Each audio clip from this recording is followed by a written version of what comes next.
5 individus de nationalité camerounaise ont été appréhendés par la direction centrale de la police judiciaire pour tentative de braquage. Ils ont été présentés ce matin à la presse. Le récit des faits avec Clarisse Aticlet. Ces individus, tous de nationalité camerounaise, constituent un groupe de présumés malfrats. Il s'agit des nommés Ntanga Mongo Clément Didier alias Tony, âgé de 32 ans. Il est le cerveau du groupe. Eunjo Serge alias Tokyo, 31 ans, sergent des forces armées camerounaises. Oumarou Abo Fadil, 32 ans, sergent des forces armées camerounaises. Amadioba Aboubakar dit Ibrahim, 32 ans, et Kameni Kevin, 23 ans. Ils ont été interpellés par la direction centrale de la police judiciaire pour tentative de braquage.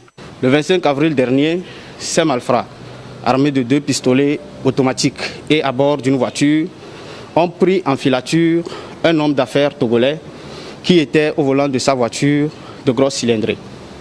Ils ont suivi ce dernier jusque dans l'enceinte du centre Saint-Jean de la Salle à Kakaveli, où ils ont pointé leurs armes sur lui et lui ont intimé l'ordre ferme de descendre de sa voiture. La DCPJ réussit à localiser les suspects lors de la perquisition de leur domicile.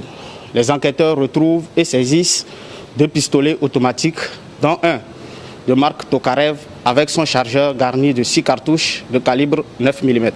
La poursuite des investigations nous a permis de savoir que le cerveau de la bande, le nommé Ntanga Clément Didier alias Tony, se disant homme d'affaires et revendeur de voitures, a reçu une avance de 36 millions de francs CFA d'un commandant de l'armée camerounaise en service à la présidence camerounaise pour livrer un véhicule de marque Mercedes G63 qu'il devait acheter au port de Cotonou. Tony contacte le nommé Oumarou Abo Fadil, sergent des forces armées camerounaises, pour que celui-ci lui trouve une arme pour sa sécurité durant le voyage. Le sergent Oumarou Abo Fadil, à son tour, contacte le soldat Essimbi Francis, magasinier d'armes de la brigade du quartier général de Yaoundé, qui accepte de soustraire du magasin le pistolet automatique de marque Tokarev. Ce pistolet sera loué à Tony pour un montant de 700 000 francs par semaine. Après 2 semaines, l'arme louée n'est pas rapportée et à la suite d'un contrôle, le soldat Essimbi Francis, ne pouvant pas justifier de l'absence de l'arme, est mis aux arrêts. Son complice, le sergent Oumarou Abo Fadil, qui avait déjà vendu un pistolet factice au sieur Tony, déserte l'armée avec son complice Eunjo Ele Serge, également sergent des forces armées camerounaises. Les 2 militaires se lancent à la poursuite de Tony afin de récupérer l'arme en question. Ils le rejoignent au Bénin et le trouvent en compagnie du nommé Kameni Kevin.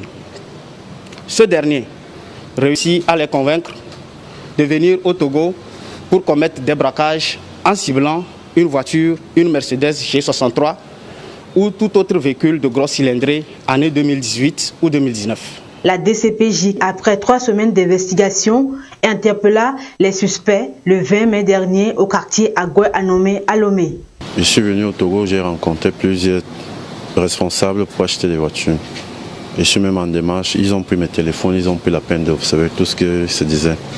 Mais la pandémie nous a bloqués sur le territoire. Je tiens à souligner qu'on n'est jamais venu ici pour faire quoi que ce soit comme un mal. Mais on a été obligé à une situation, le coronavirus nous a bloqués sur place. On a eu une seule et mauvaise intention. On a tenté d'arracher l'argent au monsieur, ce qui n'était pas pour nous, quoi.